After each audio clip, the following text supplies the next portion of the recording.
Namasté à tous, bienvenue à nouveau sur la chaîne de yoga Jujuna Yoga. J'ai décidé de vous parler d'Ayurveda.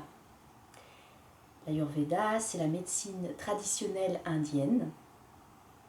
Donc au niveau du mot, de l'étymologie du mot, Ayur signifie la vie, la longévité, et les Védas. Veda signifie la connaissance, le savoir, la sagesse. Donc, c'est une médecine basée sur les connaissances de la longévité de la vie. C'est une médecine un peu comme la médecine chinoise qui prend en compte le style de vie en général, c'est-à-dire la constitution de chaque personne, constitution mentale, qu'on appelle la constitution doshique, mais pas que mentale, la constitution physique également, qui prend en compte le style de vie, la nourriture qu'on ingère tous les jours, les massages, le yoga, les respirations, la méditation. C'est une médecine très complète qui est pratiquée en Inde depuis 5000 ans. On l'a découvert dans les textes, dans les Védas, les fameux textes très anciens. Donc aujourd'hui, je vais vous parler d'un point assez important. Ce sont les 3 états énergétiques qu'une personne peut avoir. Alors souvent, on est plutôt basé sur un état spécifique, mais il y en a 3. Et c'est intéressant de se poser la question de savoir à quel état on est relié soi-même, et aussi de se dire qu'on peut changer, pendant sa vie, on peut changer d'état.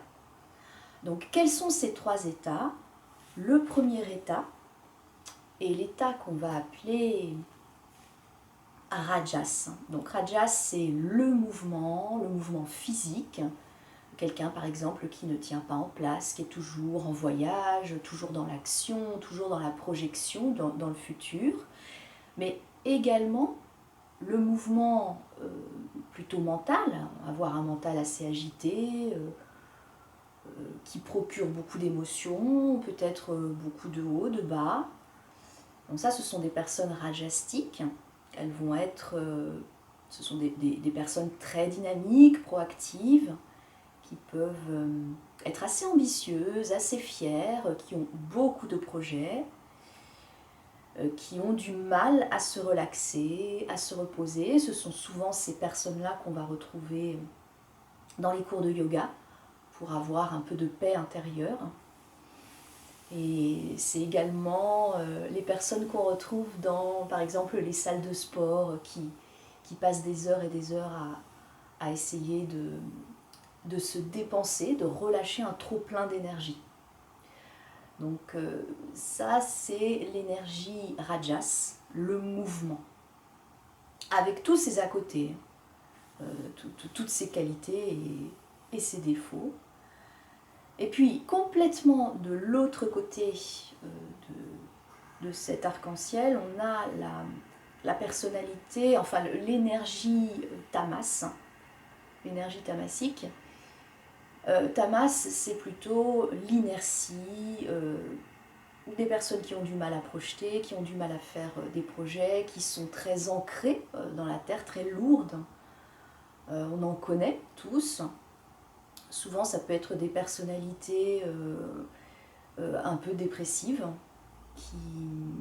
qui sont peut-être narcissiques, en tout cas qui sont lourdes, difficiles à bouger, où il faut toujours s'y prendre longtemps à l'avance pour les faire avancer. Ce sont des personnalités qui vont se complaire dans cette inertie. Voilà, donc vraiment tout l'opposé de Rajas. Alors ça, c'est Tamas. Ce sont des personnalités qui peuvent être assez ironiques aussi sur la vie, parce qu'il y a une certaine frustration. Donc là, on a 2 pôles. Et puis au centre, on a l'énergie Sattva, qui, elle, est vraiment le juste milieu entre les 2 autres.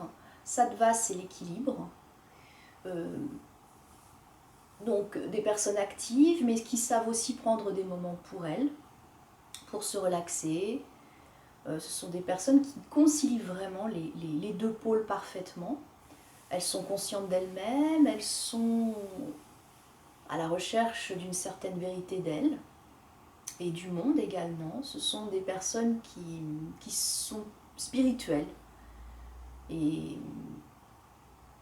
en yoga, on appelle l'état de samadhi l'état de conscience pure et de connexion avec le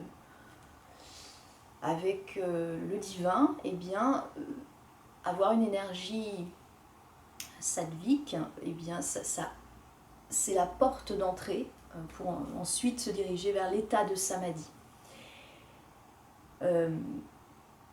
Donc, il y a également des moments dans l'année où on est beaucoup plus rajasique ou tamasique. Par exemple, l'automne, l'hiver, on reste plus à la maison, on a moins envie de sortir, il fait beaucoup plus froid. Donc ça, ce sont des choses normales.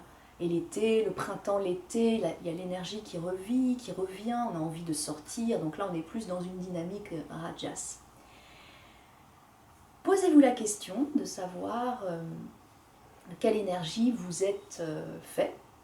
Et si cette énergie évolue pendant l'année. Et peut-être aussi, encore une fois, le fait de comprendre à quelle énergie une personne appartient peut vraiment aider à comprendre son comportement au quotidien. Donc on a parlé des gunas, les 3 gunas, les 3 types d'énergie en Ayurveda. Dans de futures vidéos, on abordera les 2 autres thèmes et pas des moindres, donc les éléments qui constituent notre monde. Il y en a 5, et puis également votre constitution doshique. Il y a 3 doshas. Donc on parlera de tout ça dans de prochaines vidéos. Ce sont de petites introductions à l'Ayurveda, petites introductions très modestes.